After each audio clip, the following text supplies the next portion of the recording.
미국 할리우드 유명 배우는 한국을 방문한 후 레전드 소감을 남겼습니다. 앞으로 아시아 여행은 무조건 한국입니다. 바로 제니퍼 로렌스입니다. 제니퍼 로렌스는 2015년 한 해 세계에서 가장 높은 개런티를 받은 여배우이자 그녀의 영화는 전 세계적으로 55억 달러를 벌어들였습니다. 2013년 타임즈에서 발표한 세계에서 가장 영향력 있는 100인에도 올라간 적이 있죠. 한국에서는 엑스맨 퍼스트 클래스에서 돌연변이 미스틱으로 헝거게임의 여주인공 캣니스로 기억하는 분이 많습니다. 그녀는 미국의 한 인터뷰에서 한국 여행에 대해 극찬을 아끼지 않았는데요. 스케줄이 없을 때마다 항상 세계 곳곳에 여행을 다닌다며 여행을 좋아한다고 밝혔습니다. 원래 아시아 여행을 할 때면 항상 그녀는 한국보다는 일본을 방문하곤 했습니다. 한국에 대해 큰 관심이 없었고 촬영차 들린 곳은 거의 일본이었습니다. 하지만 그녀의 회사 동료들이 일본보다 한국을 방문하기를 권유해서 한국을 방문하게 되었다고 합니다. 여행 도중 그녀는 우연히 고속도로 휴게소에 들르게 되었고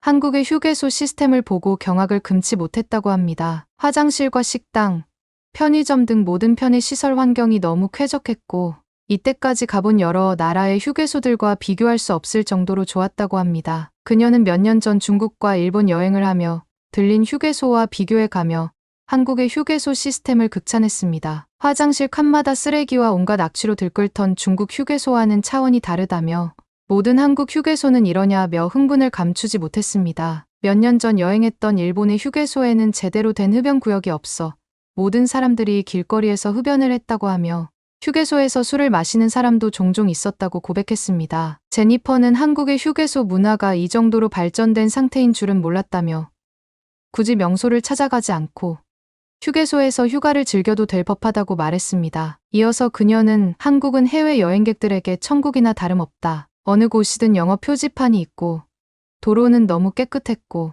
한국 사람 모두 친절하다 고했습니다. 실제로 2018년에 외국인 관광 전문회사에서 진행한 설문조사에서는 한국의 생활체험 중 외국인들이 독특하게 느끼는 장소에 대한 질문에 고속도로 휴게소라는 대답이 55%가 나와 1위를 차지했다고 나왔습니다. 외국인들은 고속도로에 어떻게 이런 큰 휴게 공간이 있을 수 있냐며 맛있는 음식이 많아서 즐거웠다는 평이 압도적이었습니다. 특히 한국 휴게소에서 맛본 떡볶이, 햄버거, 꽃게, 호두과자 맛을 잊을 수 없을 것 같다고 휴게소의 매력을 말한 여행객도 많았는데요. 여기에 최근에는 뛰어난 절경과 다양한 부대 시설을 갖춘 휴게소도 늘고 있어 인기를 더하고 있습니다. 심지어 휴게소를 목적지로 설정하거나 휴게소가 나올 때마다 들린다는 외국인들도 적지 않게 눈길을 끌었습니다. 유명한 한국 여행 프로그램인 MBC 에브리원의 어서와 한국은 처음이지 라는 방송에서도 이탈리아 밀라노 출신 알베르토와 외국인 친구들이 한국 휴게소 음식에 심취한 모습을 보여줘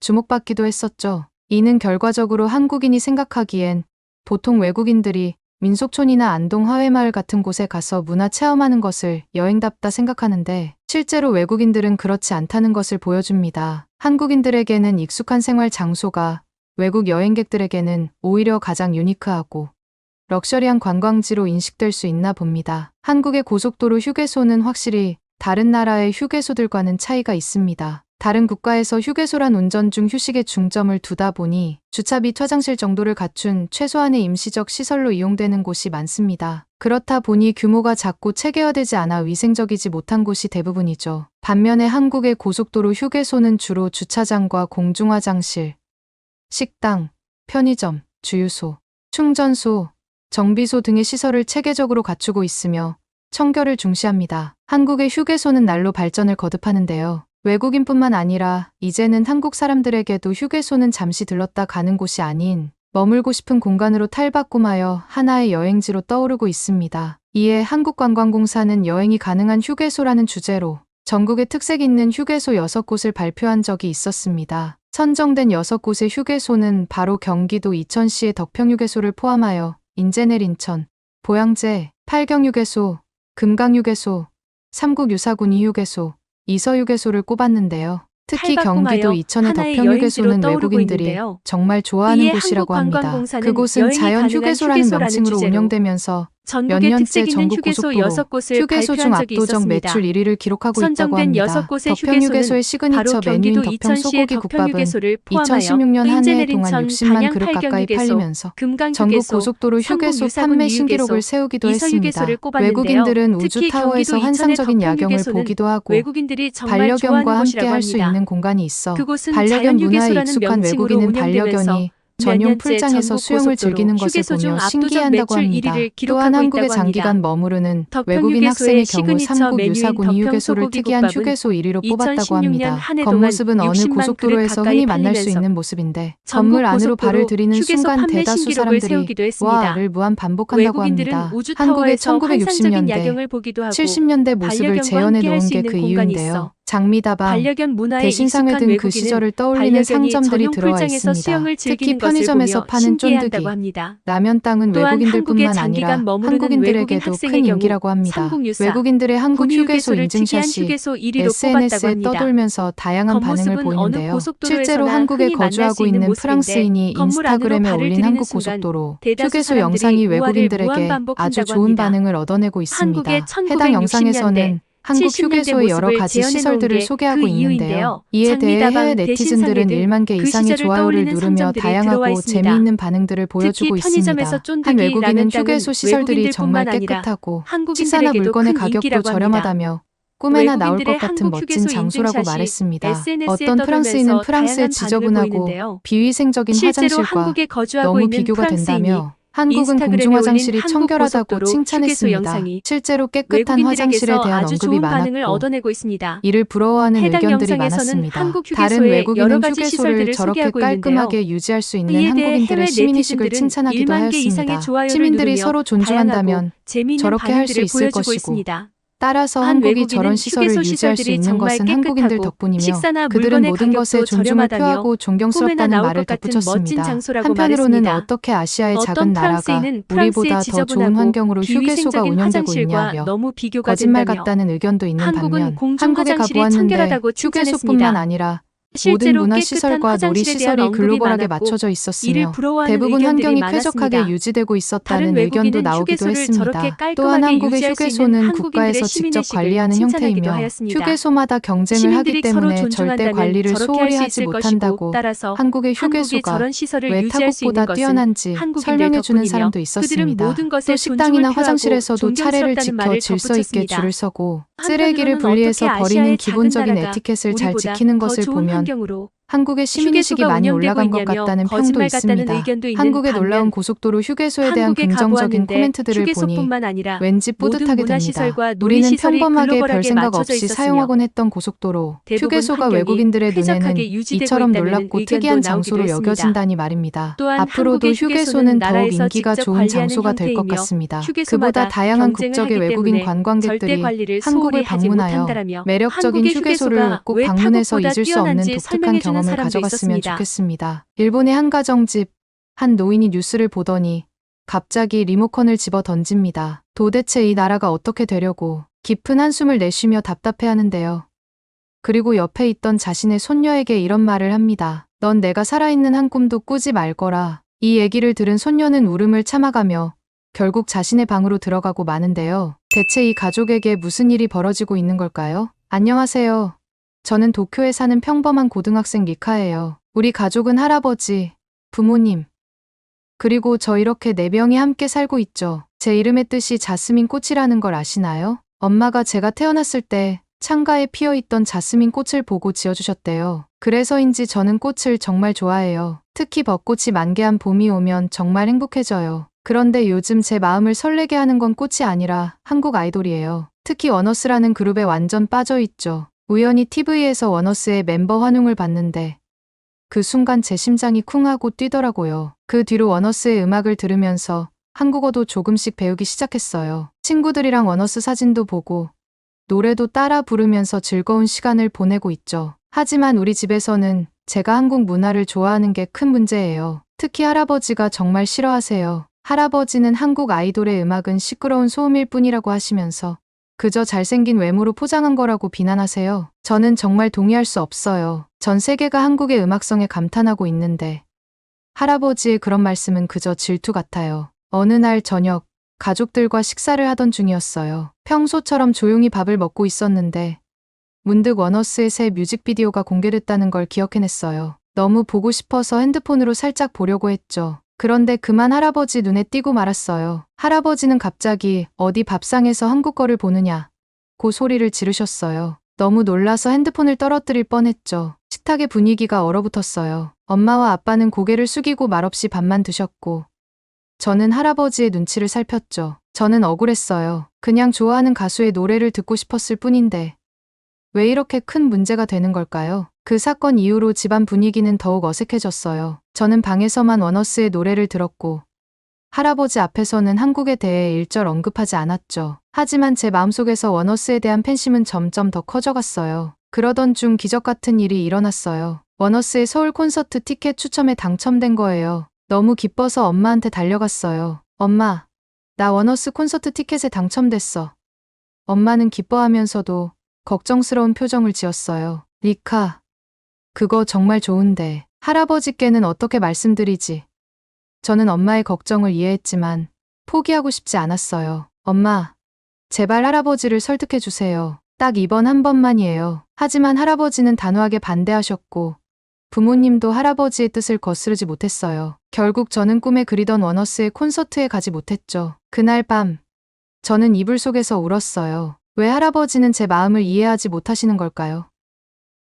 왜 한국 문화를 그렇게 싫어하시는 걸까요? 원어스 콘서트에 가지 못한 후로 집안 분위기는 더욱 무거워졌어요. 할아버지와 저 사이의 벽이 더 높아진 것 같았죠. 그래도 저는 포기하지 않고 몰래 한국 문화를 즐기고 있었어요. 친구들과 함께 한국 드라마를 보고 K-팝 댄스를 따라 추면서 스트레스를 풀었죠. 그러던 어느 날 저녁 가족들과 함께 TV를 보고 있었어요. 뉴스에서 흥미로운 소식을 전하더라고요. 일본의 MZ세대, 즉 저희 또래들 사이에서 한국 문화 선호도가 급증하고 있다는 거였어요. 무려 64%가 한국을 좋아한다고 답했대요. 그런데 그때 한 대학생이 길거리 버스킹에서 BTS 노래를 부르며 한국인처럼 되고 싶다고 말하는 장면이 나왔어요. 그 학생은 한국어를 열심히 배워서 한국 드라마를 자막 없이 볼 수 있게 되는 게 꿈이라고 하더라고요. 나만 이런 게 아니구나. 다른 사람들도 나처럼 한국 문화를 사랑하는구나 하는 생각에 왠지 모를 안도감이 들었죠. 하지만 할아버지의 반응은 정반대였어요. 할아버지의 얼굴이 점점 붉어지더니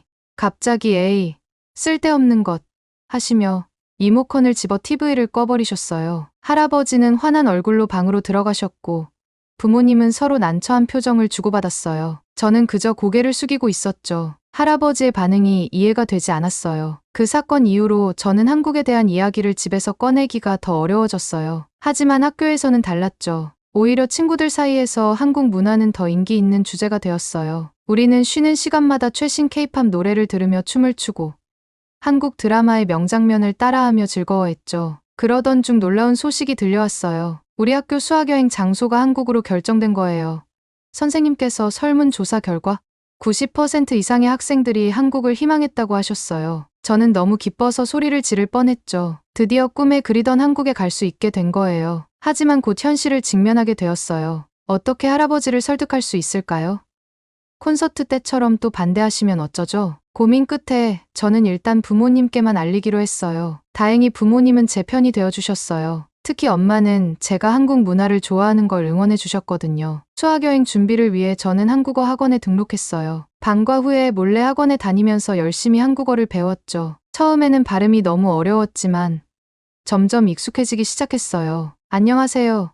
감사합니다. 같은 기본적인 인사말부터 시작해서 조금씩 대화할 수 있게 되었어요. 학원에서 만난 친구들도 저와 비슷한 처지더라고요. 한국 문화를 좋아하지만 부모님이나 할아버지 세대의 이해를 받지 못하는 친구들이 많았어요. 우리는 서로의 고민을 나누며 위로가 되었죠. 함께 한국어를 공부하고 한국 문화에 대해 이야기하는 시간이 정말 즐거웠어요. 하지만 매일 할아버지의 눈을 피해 몰래 한국어를 공부하는 게 쉽지만은 않았어요. 가끔은 할아버지께 들킬까봐 조마조마했죠. 수학여행 날짜가 다가올수록 저는 점점 더 긴장되고 설레었어요. 한국어 실력도 조금씩 늘어가고 있었죠. 안녕하세요부터 감사합니다까지 자연스럽게 말할 수 있게 되었어요. 하지만 여전히 할아버지께는 비밀이었죠. 그런데 운명이란 게 참 이상해요. 제가 그토록 숨기려 했던 비밀이 순식간에 들통나고 말았거든요. 그날도 평소처럼 저녁 식사 시간이었어요. 할아버지가 갑자기 제게 물으셨죠. 리카, 요즘 학교에서 늦게 오는구나. 무슨 일 있니?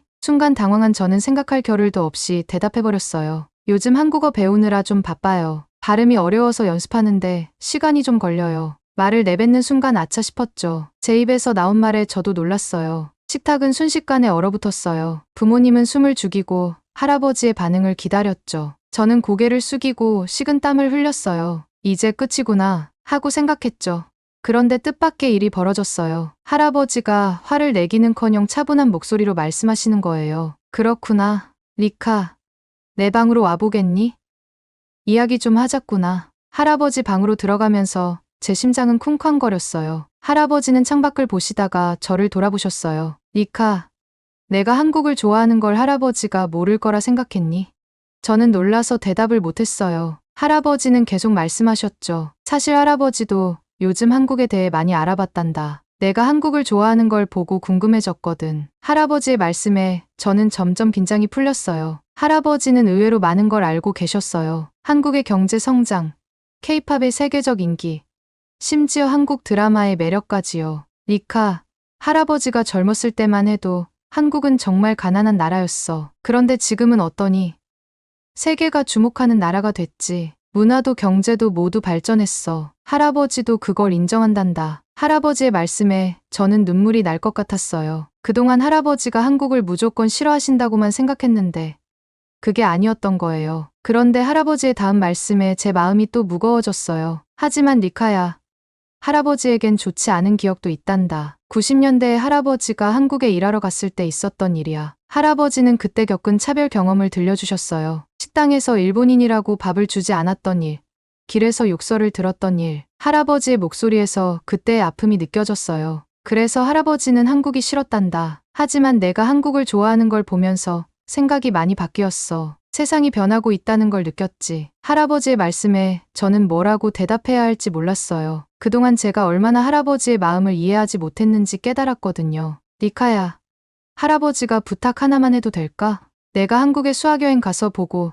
느낀 것들을 솔직하게 말해주렴. 지금의 한국이 정말 어떤지 할아버지도 알고 싶구나. 할아버지의 부탁에 저는 고개를 끄덕였어요. 네, 할아버지, 꼭 그렇게 할게요. 제가 보고 느낀 한국의 모습을 있는 그대로 말씀드릴게요. 그날 밤, 저는 오랜만에 편안한 마음으로 잠들 수 있었어요. 할아버지와의 대화로 오랫동안 쌓여있던 벽이 조금은 허물어진 것 같았거든요. 이제 한국행 수학여행이 더욱 기대돼요. 할아버지께 들려드릴 이야기를 만들어 오는 거니까요. 한국에서의 모든 순간을 소중히 여기며 진심을 담아 경험해야겠어요. 할아버지와 제 사이에 놓인 세대 차이, 그리고 역사의 아픔을 조금이나마 이해하고 극복할 수 있는 기회가 될 것 같아요. 드디어 기다리던 한국 수학여행 날이 왔고 비행기에 오르면서 가슴이 두근거렸죠. 창밖으로 보이는 구름을 보며 이제 정말 한국에 가는구나 하는 생각에 설렜어요. 인천국제공항에 도착했을 때 저는 눈을 크게 떴어요. TV에서 본 것보다 훨씬 더 크고 현대적이었거든요. 공항 직원들은 우리를 보고 친절하게 미소 지으며 어서 오세요라고 인사해 주셨어요. 제가 배운 한국어로 감사합니다라고 답하니 더 환하게 웃어주셨죠. 첫 일정은 자매학교 방문이었어요. 한국 학생들이 우리를 반갑게 맞아주었어요. 처음엔 어색했지만 금세 친해졌죠. 한 여학생이 제게 다가와 일본어 조금 할 수 있어요 라고 말하더라고요. 서로의 언어를 배우려는 모습에 우리는 웃음을 터뜨렸어요. 수업에 참관했는데 한국 학생들의 열정적인 모습에 놀랐어요. 질문도 많이 하고 토론도 활발하게 하더라고요. 쉬는 시간에는 한국 친구들이 저희에게 K-팝 댄스를 가르쳐 줬어요. 서로 어설픈 춤을 추며 즐거운 시간을 보냈죠. 전통 한복을 입고 골목을 거닐었는데 마치 시간 여행을 한 것 같았어요. 처마 끝에 달린 풍경이 바람에 흔들리며 맑은 소리를 내는 게 정말 운치 있었죠. 한 할머니께서 저희를 보시더니 어이구, 예쁜 애라고 말씀해 주셨어요. 할머니의 따뜻한 미소에 저도 모르게 행복해졌어요. 서울에 도착했을 때는 그 거대한 규모에 압도되었어요. 높은 빌딩들, 복잡한 지하철, 24시간 불이 꺼지지 않는 거리. 정말 활기찬 도시더라고요. 남산 서울타워에 올라가 서울 전경을 내려다봤을 때는 숨이 멎는 줄 알았어요. 길거리 음식도 맛있었고 화장품 가게마다 진열된 다양한 제품들을 구경하는 재미도 쏠쏠했죠. 직원들이 일본어로 어서 오세요라고 인사해주는 게 인상적이었어요. 불고기, 비빔밥, 떡볶이 하나같이 입에 잘 맞았죠. 특히 삼계탕은 정말 기억에 남아요. 뜨거운 국물에 부드러운 닭고기, 그리고 찹쌀의 조화가 일품이었거든요. 호텔에서 만난 직원들도 모두 친절했어요. 일본인이라고 하니까 오히려 더 신경 써주는 것 같았어요. 불편한 거 있으면 언제든 말씀해 주세요 라며 계속 챙겨주셨죠. 마지막 날, 우리는 한강공원에서 시간을 보냈어요. 자전거를 빌려 한강변을 달리면서 서울의 아름다움을 만끽했죠. 비행기를 타고 일본으로 돌아오는 길, 저는 할아버지께 들려드릴 이야기들을 정리해 보았어요. 한국의 발전된 모습, 친절한 사람들, 맛있는 음식, 그리고 무엇보다 일본인인 저희를 따뜻하게 대해준 것들. 할아버지께서 어떤 반응을 보이실지 궁금해졌어요. 그리고 언젠가 꼭 다시 한국을 오고 싶다는 생각이 들었죠. 수학 여행이 아닌 제 가족들과 함께요. 할아버지도 모시고 와서 제가 본 한국을 직접 보여드리고 싶어요. 그날이 오면 우리 가족의 오래된 갈등도 완전히 풀릴 수 있지 않을까요? 한국에서 돌아온 후 저는 정말 많은 것이 변했어요. 마치 제 인생의 새로운 페이지가 열린 것 같았죠. 가장 먼저 한 일은 할아버지께 여행 이야기를 들려드리는 거였어요. 할아버지 방에 들어가 조심스레 말을 꺼냈죠. 할아버지, 제가 본 한국은 정말 달랐어요. 사람들이 너무 친절했고, 거리는 깨끗하고 현대적이었어요. 무엇보다 저희를 편견 없이 대해주셨어요. 할아버지는 눈을 크게 뜨고 제 이야기를 들으셨어요. 제가 겪은 따뜻한 경험들, 맛있게 먹은 음식들, 아름다운 풍경들, 모든 걸 자세히 말씀드렸죠. 특히 길을 잃었을 때 한 아저씨가 직접 목적지까지 데려다 주신 이야기를 하자 할아버지의 표정이 놀랍도록 부드러워졌어요. 그랬구나. 세상이 많이 변했구나. 할아버지의 목소리에서 감동이 느껴졌어요. 그날 이후로 할아버지의 태도가 조금씩 바뀌기 시작했어요. 제가 한국 노래를 들을 때도 더 이상 화를 내지 않으셨고, 가끔은 이 노래 제목이 뭐니? 라고 물어보시기도 했죠. 한 번은 제가 듣던 워너스의 노래를 듣고 음악이 꽤 좋구나라고 말씀하셔서 깜짝 놀랐어요. 저는 한국어 공부에 더욱 열중했어요. 학원도 계속 다니고 한국 드라마도 자막 없이 볼 수 있게 되었죠. 할아버지께서는 제가 공부하는 모습을 보시고는 열심히 하는구나라고 칭찬해 주셨어요. 그 말씀에 더욱 힘이 났죠. 어느 날 할아버지께서 저를 부르셨어요. 니카야, 이거 한번 읽어볼래?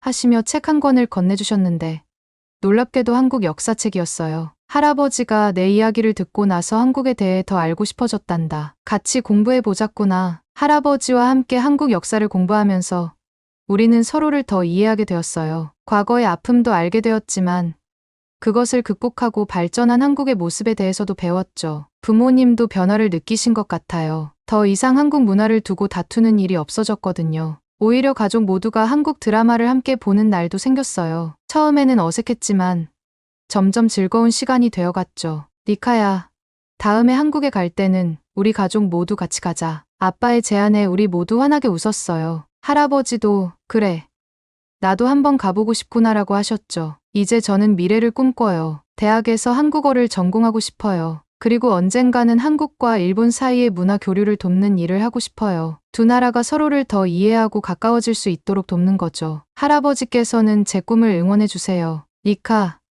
내가 두 나라를 잇는 다리가 되어줘. 할아버지의 세대가 하지 못한 일을 내가 해주렴. 이 말씀에 저는 더욱 힘을 얻었어요. 가끔 할아버지와 저는 한강공원에서 찍은 사진을 보며 이야기를 나눠요. 니카야, 다음에 가면 할아버지도 저기서 치맥을 먹어볼까? 할아버지의 농담에 우리는 함께 웃어요. 우리 가족의 변화는 작지만 의미 있어요. 한국 문화를 통해 세대 간의 벽을 허물고 서로를 이해하게 되었으니까요. 이제 한국은 단순히 제가 좋아하는 나라가 아니에요. 우리 가족을 더 가깝게 만들어준 특별한 존재가 되었죠. 시간이 흘러 어느덧 대학생이 되었어요. 한국어학과에 입학해서 더 깊이 한국 문화를 공부하고 있죠. 지난 몇 년간의 경험을 돌아보면 제 인생이 얼마나 많이 바뀌었는지 새삼 놀라워요. 처음 한국 문화에 빠졌을 때는 그저 좋아하는 마음뿐이었어요. 워너스의 음악, 한국 드라마의 재미, 그런 것들에 푹 빠져 있었죠. 하지만 이제는 달라요. 한국 문화를 통해 저는 세상을 보는 새로운 눈을 갖게 되었어요. 문화의 힘이 얼마나 대단한지 깨달았어요. 한국 문화는 단순히 저를 즐겁게 해준 것뿐만 아니라 우리 가족의 관계도 변화시켰잖아요. 할아버지와의 갈등도 풀렸고 가족 모두가 함께 한국 문화를 즐기게 되었죠. 이런 변화를 보면서 문화가 얼마나 강력한 소통의 도구인지 느꼈어요.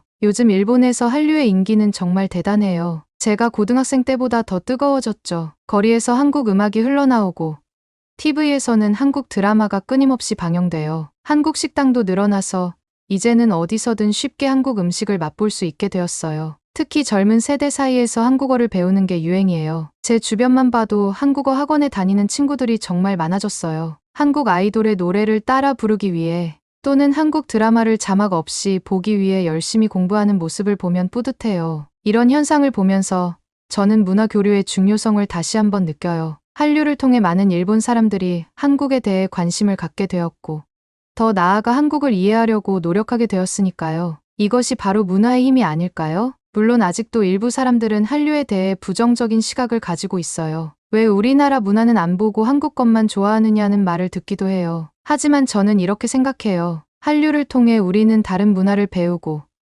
그로 인해 우리 문화도 발전할 수 있다고요. 할아버지와 나눈 대화가 떠올라요. 리카야, 문화는 서로 배우고 영향을 주고받는 거란다. 한국 문화가 인기 있다고 해서 일본 문화가 사라지는 게 아니야. 오히려 우리도 배울 점을 찾아 더 발전할 수 있는 기회가 될 수 있지. 이 말씀을 들으며 저는 한류의 미래에 대해 긍정적인 희망을 품게 되었어요. 한류가 단순한 유행을 넘어 세계 여러 나라의 문화 발전에 기여할 수 있을 거라고 믿어요. 앞으로 한류가 더욱 발전하고 전 세계적으로 사랑받길 바라요. 그러면서도 한류가 다른 나라의 문화와 조화롭게 어우러지길 원해요. 한국 문화만이 아니라 다양한 나라의 문화가 서로 영향을 주고받으며 발전하는 모습을 보고 싶어요. 제 꿈은 이제 더 커졌어요. 단순히 한국과 일본 사이의 문화 교류를 돕는 것을 넘어 전 세계의 다양한 문화를 연결하는 다리가 되고 싶어요. 문화의 힘을 통해 서로 다른 나라, 다른 세대, 다른 생각을 가진 사람들이 서로를 이해하고 존중하는 세상을 만들고 싶어요. 이제 저는 이해해요.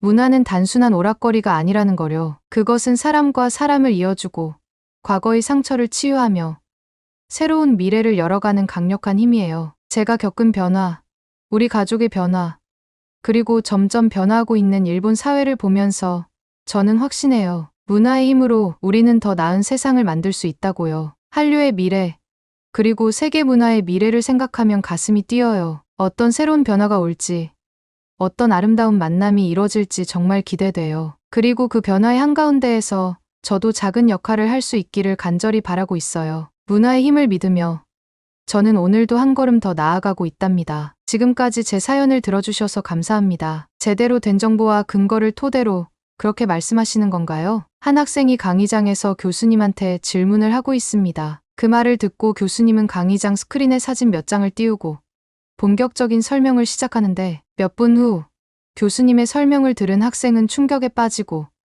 결국 강의 수강을 포기할 정도에 이르고 마는데요. 대체 무슨 주제를 가지고 강의를 진행했길래 이런 상황이 벌어진 걸까요? 안녕하세요. 제 이름은 에밀리 워커예요. 하버드 대학교 국제관계학과 3학년 학생이죠. 저는 어릴 때부터 역사에 관심이 많았어요. 특히 동아시아의 복잡한 역사와 문화에 매료되어 있었죠. 그래서 대학에 와서 국제관계학을 전공으로 선택했고 한국과 일본의 역사를 깊이 공부하고 싶었어요. 작년에 일본으로 교환학생을 다녀왔는데 그때의 경험이 제 생각을 많이 바꿔놓았어요. 일본에서 접한 역사책들은 제가 알고 있던 것과는 너무나 다른 내용들이었거든요. 한국과 일본의 관계를 마치 평화로운 동반자 관계인 것처럼 묘사하고 심지어 일본의 식민 지배를 한국의 근대화를 위한 불가피한 과정으로 정당화하더라고요. 그때는 그게 진실인 줄 알고 무심코 받아들였어요. 일본에서 보낸 시간 동안 저는 그곳의 문화와 사람들을 정말 좋아하게 됐어요. 하지만 동시에 뭔가 이상한 점도 느꼈죠. 한국에 대한 이야기가 나올 때마다 일본 친구들의 반응이 좀 달라지는 것 같았거든요. 어떤 친구들은 불편해하는 것 같았고 또 어떤 친구들은 무관심한 듯 보였어요. 그때는 그저 문화 차이겠지라고 생각했죠. 그렇게 일본에서의 시간을 보내고 하버드로 돌아왔고 캠퍼스를 걷다가 우연히 에드워드 슐츠 교수님의 한국 역사의 숨은 진실이라는 강연 포스터를 봤어요. 평소 존경하던 교수님이라 관심이 갔죠. 다음 날 아침 저는 일찍 일어나 강연장으로 향했어요. 가는 길에 지연이를 만났는데 제가 어디 가는지 물어보더라고요. 슐츠 교수님의 강연에 간다고 하니까 지연이의 표정이 갑자기 밝아졌어요. 에밀리, 그 강연 정말 좋을 거야. 난 들어본 적 있는데 많은 걸 배울 수 있을 거야. 라고 말해주었죠. 지연이의 말에 용기를 얻어 더욱 기대감을 안고 강연장으로 향했어요. 강의실 문 앞에 선이 긴장되면서도 설레는 마음이 들었어요. 강의실에 들어서자 긴장감이 감돌았어요. 학생들의 표정이 진지해 보였고 일부 일본 유학생들은 불편한 기색을 감추지 못하는 것 같았어요. 슐츠 교수님이 등장하시자 강의실은 순식간에 조용해졌죠. 교수님은 먼저 한류의 세계적 인기로 인해 한국 역사에 대한 관심이 크게 증가했다는 말씀으로 강연을 시작하셨어요. 여러분, 최근 K-팝과 한국 드라마의 인기가 전 세계를 휩쓸고 있죠. 이런 현상은 단순한 문화 교류를 넘어서 한국의 역사와 전통에 대한 관심으로 이어지고 있습니다. 그러면서 교수님은 오늘의 주제인 한국 역사의 숨은 진실에 대해 설명하기 시작하셨어요. 우리가 알고 있는 역사가 과연 진실일까요? 특히 한국과 일본의 역사는 오랫동안 왜곡되고 은폐되어 왔습니다. 오늘 우리는 그 숨겨진 진실을 파헤쳐 볼 겁니다. 슐츠 교수님은 동아시아 역사의 권위자로 알려져 있어요. 그래서인지 교수님의 말씀 하나하나가 무게감 있게 다가왔죠. 특히 일본의 과거 잘못에 대한 사죄 주장을 하실 때는 강의실 전체가 숨죽이는 것 같았어요. 일본은 과거의 잘못을 인정하고 사죄해야 합니다. 이는 단순히 도덕적 문제가 아닌 역사적 진실을 바로잡는 일입니다. 교수님의 이 말씀에 일부 학생들은 고개를 끄덕이는 반면 몇몇 일본 유학생들은 불편한 기색을 감추지 못하더라고요. 교수님은 계속해서 한국의 고대사부터 현대사까지 폭넓게 다루셨어요. 특히 일제강점기에 대한 설명은 정말 충격적이었어요. 일본의 식민 지배는 한국의 근대화 과정이 아닌 폭력적인 침략이었습니다. 이 기간 동안 한국인들은 언어와 문화, 심지어 이름까지 빼앗겼습니다. 이 말씀을 들으면서 저는 일본에서 배웠던 내용과 너무나 다르다는 걸 깨달았어요. 마치 지금까지 진실의 한 조각만 보고 있었던 것 같은 기분이 들었죠. 교수님은 또한 한국의 빠른 경제 성장과 민주화 과정에 대해서도 설명하셨어요. 한국은 전쟁의 폐허에서 일어나 세계 10위권의 경제 대국으로 성장했습니다. 이는 한국인들의 끈기와 노력, 그리고 민주주의에 대한 열망이 있었기에 가능했죠. 강연이 진행될수록 저는 점점 더 많은 의문이 생겼어요. 제가 일본에 교환학생으로 갔을 당시 배운 내용과 너무 달랐거든요. 주변을 둘러보니 다른 학생들도 저와 비슷한 반응이었어요. 몇몇은 놀란 표정으로 서로 속삭이고 있었고, 어떤 학생들은 고개를 끄덕이며 열심히 필기하고 있었죠. 특히 한국 학생들의 표정이 인상적이었어요. 그들의 눈에서 자부심과 함께 슬픔이 묻어나는 것 같았거든요. 슐츠 교수님이 독도 문제에 대해 언급하시자 강의실 분위기가 순식간에 긴장감으로 가득 찼어요. 이제 우리는 현대 한일 관계에서 가장 뜨거운 감자라고 할 수 있는 독도 문제에 대해 이야기해 보겠습니다. 라고 교수님이 말씀하시자 모든 학생들의 시선이 일제히 교수님께 집중됐죠. 그때 갑자기 뒷자리에서 한 일본 유학생이 손을 번쩍 들었어요. 교수님께서 질문을 허락하시자 그 학생이 말했어요. 교수님, 다케시마는 일본의 고유 영토입니다. 역사적으로나 국제법적으로나 이는 명백한 사실이에요. 그 말을 듣는 순간 강의실 전체가 술렁이기 시작했어요. 한국 학생들의 표정이 굳어지는 게 보였고 다른 학생들도 놀란 표정이었죠. 슐츠 교수님은 잠시 침묵하셨다가 차분하게 대답하셨어요. 여러분, 이런 주장이 바로 우리가 오늘 다루고 있는 역사 왜곡의 한 예입니다. 그러고는 그 일본 학생을 바라보며 말씀하셨죠. 당신의 주장은 마치 제가 지금 도쿄가 미국의 영토라고 주장하는 것과 같은 논리입니다. 역사적 사실을 무시한 채 자국의 이익만을 위해 만들어낸 주장이죠. 교수님의 이 말씀에 강의실 전체가 술렁였어요. 일본 학생들 사이에서는 불만의 목소리가 들렸고 다른 학생들은 놀란 표정이었죠. 슐츠 교수님은 계속해서 설명을 이어가셨어요. 독도가 한국의 고유 영토라는 것은 역사적 사실입니다. 이를 증명하는 많은 역사적 문서와 지도가 존재합니다. 그러면서 교수님은 스크린에 여러 고지도와 문서들을 보여주셨어요. 보시는 것처럼 17세기 일본의 지도에도 독도는 조선의 영토로 표시되어 있습니다. 또한 1905년 일본이 독도를 자국 영토라고 주장하기 전까지 독도의 영유권에 대해 어떠한 분쟁도 없었죠. 그러던 중 또 다른 일본 학생이 손을 들고 질문했어요. 하지만 교수님, 1905년 이후로는 일본이 실효적으로 독도를 지배해왔지 않나요? 이 질문에 교수님은 고개를 저으셨어요. 그렇지 않습니다. 1905년 일본의 독도 편입 선언은 불법적인 것이었습니다. 당시 한국은 일본의 강압에 의해 외교권을 빼앗긴 상태였죠. 이는 제국주의 침략의 일환이었을 뿐입니다. 교수님의 설명이 이어질수록 일본 학생들의 표정은 불편해 보였고 한국 학생들은 깊은 생각에 잠긴 것 같았죠. 교수님은 마지막으로 이렇게 말씀하셨어요. 역사는 단순한 과거의 기록이 아닙니다. 그것은 현재를 이해하고 미래를 준비하는 중요한 열쇠입니다. 독도 문제는 단순한 영토 분쟁이 아닌 과거사 청산과 역사 인식의 문제입니다. 우리는 이 문제를 객관적이고 냉철하게 바라볼 필요가 있습니다. 독도 문제에 대한 열띤 토론이 어느 정도 가라앉자 슐츠 교수님은 화제를 바꾸셨어요. 자, 이제 우리는 더 근본적인 문제로 들어가 보겠습니다. 일본의 역사와 문화적 뿌리에 대해 얘기해 볼까요? 이 말씀에 특히 일본 학생들의 표정이 긴장되는 게 보였죠. 교수님은 스크린에 일본의 가나 문자를 띄우셨어요. 여러분, 이 문자들이 익숙하지요? 하지만 이 문자들의 기원을 아는 사람은 많지 않을 겁니다. 일본의 가나 문자는 한국의 고대 왕국이었던 백제의 향찰과 이두에서 유래했습니다. 한자를 차용해 만든 이 표기 방식이 일본으로 전해져 지금의 가나 문자가 된 거죠. 그 다음엔 더 충격적인 이야기가 이어졌어요. 일본 왕실의 뿌리 또한 한반도에 있습니다. 일본 왕실은 한국의 백제 왕가에서 갈라져 나온 것으로 알려져 있죠. 일본 학생 하나가 손을 들고 물었어요. 그게 정말인가요? 증거가 있나요? 교수님은 고개를 끄덕이셨어요. 네. 여러 역사적 기록과 고고학적 증거들이 이를 뒷받침합니다. 일본의 고대 역사서인 일본서기에도 이와 관련된 기록이 남아있죠. 그러면서 교수님은 관련 자료들을 스크린에 보여주셨어요. 이어서 교수님은 더 넓은 맥락에서 일본의 역사를 설명하기 시작하셨어요. 사실 일본이라는 나라 자체가 한반도에서 건너간 이주민들에 의해 세워졌다고 볼 수 있습니다. 고고학적 증거들이 이를 뒷받침하고 있죠. 이 말에 한 학생이 질문했어요. 그렇다면 일본 문화의 독자성은 어떻게 설명할 수 있나요?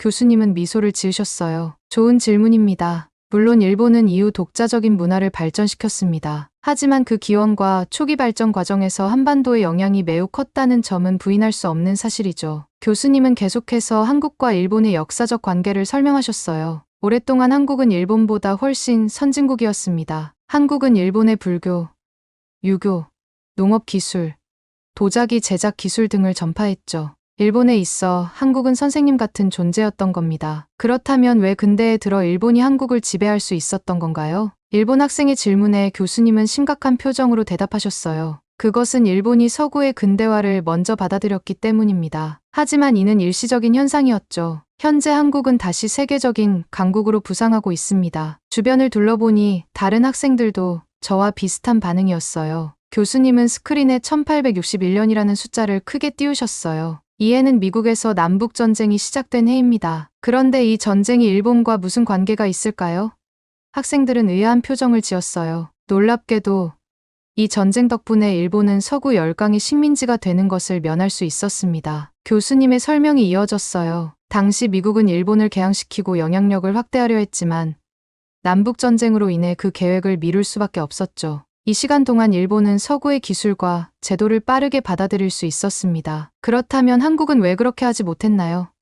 교수님은 고개를 끄덕이셨어요. 한국은 당시 쇄국 정책을 펴고 있었죠. 외세의 침략을 막기 위한 조치였지만 결과적으로 근대화가 늦어지는 원인이 되었습니다. 교수님은 계속해서 설명하셨어요. 일본은 이 기회를 놓치지 않았습니다. 메이지 유신을 통해 빠르게 서구의 기술과 제도를 도입했죠. 그 결과 일본은 한국을 비롯한 주변국들을 앞서게 되었습니다. 그러나 교수님의 표정이 갑자기 어두워졌어요. 하지만 일본은 이렇게 얻은 힘을 불행하게도 제국주의적 팽창에 사용했습니다. 특히 한국에 대한 침략은 매우 폭력적이고 체계적이었죠. 교수님은 이제 일제의 한국 침략에 대해 자세히 설명하기 시작하셨어요. 1910년, 일본은 한국을 강제로 병합했습니다. 이후 36년간의 식민 지배는 한국인들에게 큰 고통을 안겨주었죠. 스크린에는 당시의 사진들이 나타났어요. 강제 노역에 시달리는 한국인들, 일본어로 수업받는 학생들, 창씨 개명 문서 등이었죠. 교수님의 목소리가 무거워졌어요. 일본은 한국의 언어와 문화를 말살하려 했습니다. 한국인들은 자신의 이름도 일본식으로 바꿔야 했죠. 특히 충격적이었던 건 위안부 문제에 대한 설명이었어요. 일본군은 수많은 한국 여성들을 강제로 끌고 가 성노예로 삼았습니다. 이는 전시 범죄이자 인권 유린이었죠. 이 말에 강의실 전체가 숙연해졌어요.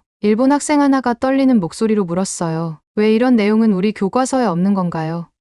교수님은 깊은 한숨을 내쉬셨어요. 그것이 바로 우리가 오늘 다루고 있는 숨겨진 역사입니다. 일본 정부는 아직도 이런 역사적 사실들을 제대로 인정하지 않고 있죠. 강의실은 무거운 침묵에 휩싸였어요. 일본 학생들은 충격받은 듯 보였고 한국 학생들의 눈에는 슬픔이 가득했죠. 역사를 직시하는 것은 어렵지만 필요한 일입니다. 과거의 잘못을 인정하고 반성할 때 우리는 더 나은 미래를 만들어갈 수 있습니다. 슐츠 교수님의 강연이 막바지에 접어들면서 분위기는 더욱 무거워졌어요. 이제 우리는 가장 중요하면서도 민감한 주제를 다루려 합니다. 바로 일본의 역사 왜곡 문제입니다. 교수님은 스크린에 몇 장의 일본 역사 교과서 페이지를 띄우셨어요. 이것들은 현재 일본에서 사용되고 있는 역사 교과서들입니다. 여러분, 이 내용들이 어떤가요? 일본 학생 하나가 조심스럽게 대답했어요. 저희가 학교에서 배운 내용과 비슷해 보입니다만. 맞습니다. 하지만 이 교과서들에는 심각한 문제가 있습니다. 교수님은 교과서의 몇 부분을 확대해서 보여주셨어요. 보시다시피 여기서는 일본의 한국 강제 병합을 합방이라는 중립적인 용어로 표현하고 있습니다. 또한 위안부 문제나 강제징용에 대한 언급은 거의 없죠. 이어서 교수님은 역사는 강자의 손에 의해 쓰인다는 유명한 격언을 인용하셨어요. 과거에 일본이 한국보다 강했기 때문에 자신들에게 유리한 방향으로 역사를 서술할 수 있었습니다. 하지만 이제는 그 왜곡된 역사를 바로잡을 때입니다. 한 학생이 그렇다면 우리는 어떻게 진실된 역사를 알 수 있나요? 우리는 다양한 자료와 증거들을 비교 검토해야 합니다. 또한 피해자들의 증언도 중요하게 다뤄야 하죠. 교수님은 계속해서 일본의 역사 왜곡 사례들을 보여주셨어요. 난징 대학살을 사소한 사건으로 축소하는 기술, 위안부 문제를 자발적 매춘으로 왜곡하는 주장 등이었죠. 이를 보며 강의실 전체가 충격에 빠졌어요. 하지만 기억하세요. 교수님이 강조하셨어요. 일본의 침략 사실은 결코 숨길 수 없는 진실입니다. 수많은 역사적 증거와 피해자들의 증언이 존재하기 때문이죠. 위안부 피해자들의 증언, 강제징용된 한국인들의 기록, 국제재판소의 판결문 등이었죠. 이런 증거들 앞에서 역사 왜곡은 설 자리가 없습니다. 일본 학생 하나가 떨리는 목소리로 말했어요. 저는 지금까지 이런 내용을 전혀 몰랐습니다. 왜 우리는 이런 사실들을 배우지 못한 걸까요? 교수님은 깊은 한숨을 내쉬셨어요. 그것이 바로 역사 왜곡의 폐해입니다. 그리고 이것이 우리가 지금 이 자리에서 이런 대화를 나누는 이유이기도 하죠. 다른 학생이 물었어요. 그렇다면 일본은 앞으로 어떻게 해야 할까요? 교수님은 진지한 표정으로 대답하셨어요. 먼저 과거의 잘못을 인정해야 합니다. 그리고 진심 어린 사과와 함께 적절한 보상이 이뤄져야 하죠. 이는 단순히 한국을 위해서가 아닙니다. 일본 자신을 위해서도 필요한 일입니다. 강의실은 무거운 침묵에 휩싸였어요. 모든 학생들이 깊은 생각에 잠긴 것 같았죠. 저도 머릿속이 복잡했어요. 지금까지 알고 있던 사실들이 얼마나 왜곡되어 있었는지 깨달으니 마음이 무거워졌어요. 하지만 동시에 희망도 느꼈어요. 교수님의 말씀처럼 진실은 결국 밝혀지기 마련이니까요. 이제 우리가 해야 할 일은 이 진실을 더 많은 사람들에게 알리고 올바른 역사 인식을 가지도록 노력하는 것이겠죠. 슐츠 교수님의 강연이 마무리되어 가면서 교수님은 현재와 미래에 대한 이야기를 시작하셨어요. 지금까지 우리는 과거의 역사에 대해 이야기했습니다. 이제 현재와 미래를 바라볼 시간입니다. 교수님은 스크린에 최근 한국의 경제 지표와 문화 콘텐츠의 세계적 인기를 보여주는 그래프들을 띄우셨어요. 여러분도 아시다시피 최근 한국의 세계적 위상이 크게 높아졌습니다. K-팝, K-드라마, 그리고 한국 영화의 세계적 성공은 말할 것도 없고 경제적으로도 한국은 이제 세계 10위권의 강국이 되었죠. 이어서 교수님은 이런 한국의 성장이 역사에 대한 관심 증가로 이어지고 있다고 설명하셨어요. 한국 문화에 매료된 전 세계 사람들이 이제는 한국의 역사에 대해서도 궁금해하고 있습니다. 이는 한국의 역사, 나아가 동아시아의 역사를 바로 알릴 수 있는 좋은 기회입니다. 하지만 교수님의 표정이 다시 진지해졌어요. 그러나 여전히 큰 장애물이 있습니다. 바로 일본의 지속적인 역사 왜곡 문제죠. 교수님은 최근 일본 정치인들의 역사 왜곡 발언들과 우익 단체들의 활동을 보여주는 뉴스 기사들을 스크린에 띄우셨어요. 일본의 일부 정치인들과 단체들은 여전히 과거사를 부정하거나 왜곡하고 있습니다. 심지어 일본 정부 차원에서도 역사 교과서 왜곡을 묵인하거나 지원하는 경우가 있죠. 이 말에 강의실 전체가 숙연해졌어요. 그러면서 교수님은 이런 상황에서 한국이 해야 할 일에 대해 강조하셨어요.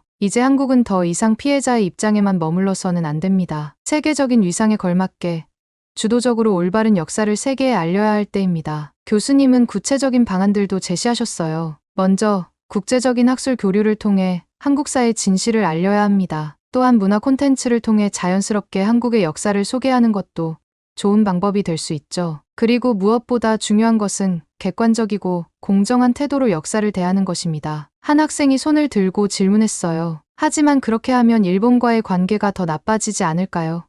교수님은 고개를 끄덕이셨어요. 단기적으로는 갈등이 심화될 수 있습니다. 하지만 장기적으로 볼 때 진실에 기반한 역사 인식은 양국 관계 개선의 토대가 될 것입니다. 다른 학생이 또 질문했어요. 우리 같은 외국 학생들은 어떤 역할을 할 수 있을까요?